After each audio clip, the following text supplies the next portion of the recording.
Today, I'm going to give all the DJs out there a great tip to improve your DJ sets.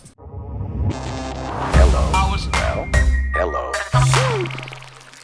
Beatnik are often booked to do DJ sets that are known as open format. What this means is that you play across all genres of music rather than a set comprised purely of one type of music. This can cause a problem for lots of DJs that are used to only playing music in one genre, as you need to understand how to move through different tempos to be able to transition smoothly from one genre to another. There are lots of tricks and techniques you can use as a DJ to do this, but the first concept you should understand is how to structure your sets based on the BPM of the tracks you want to play.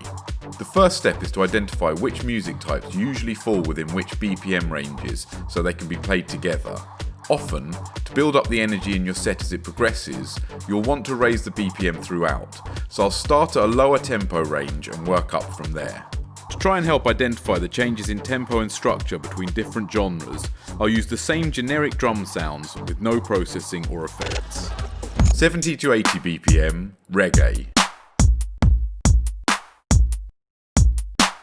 80 to 90 BPM, dancehall.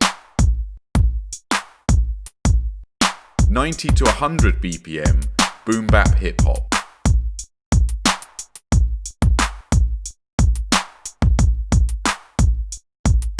100 to 120 BPM, pop.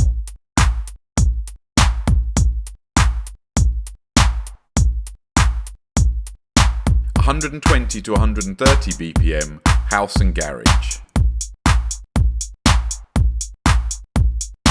130 to 140 BPM, UK garage. 140 to 150 BPM, trap. 160 to 170 BPM, jungle. 170 to 180 BPM, drum and bass. Even just outlining the standard BPM ranges of these genres, you get an idea of how you can structure an open format DJ set with smooth transitions. As a little side note, even though lots of software and controllers now enable you to change the BPM of a record drastically, it's often best not to stray too far from the original BPM of the track you're playing, as it can kill the groove and feel of the record. This is even more noticeable if you play the track slower than it was created, as the record can lose a lot of its energy and feel. DJs should generally try not to jump from one tempo to a distinctly different one, unless you're intentionally wanting to jar the crowd and use this for effect. The next important idea that you need to grasp is that you can halve BPMs to mix together two tracks of different speeds. For example, trap at 140 BPM divided by 2 equals reggae at 70 BPM. Jungle at 160 BPM divided by 2 equals dancehall at 80 BPM.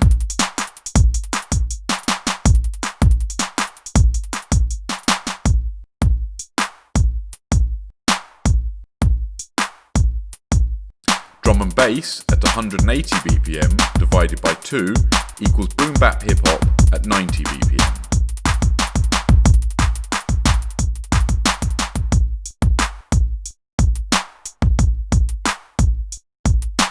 This simple concept enables you to cycle through the entire range of BPMs continually without breaking the flow of the music.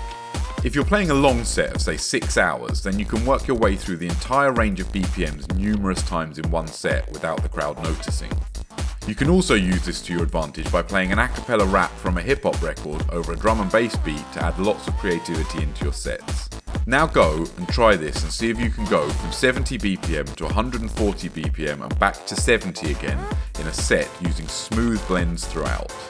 Make sure to leave links to your mixes in the comments section so everyone else can check them out. Oh, and don't forget to subscribe. As a last little helpful tip, certain genres like hip hop and pop are not locked to specific BPMs like other types of electronic music. Having lots of these records in your collection can give you more options up your sleeve to be able to transition around genres and tempos more easily.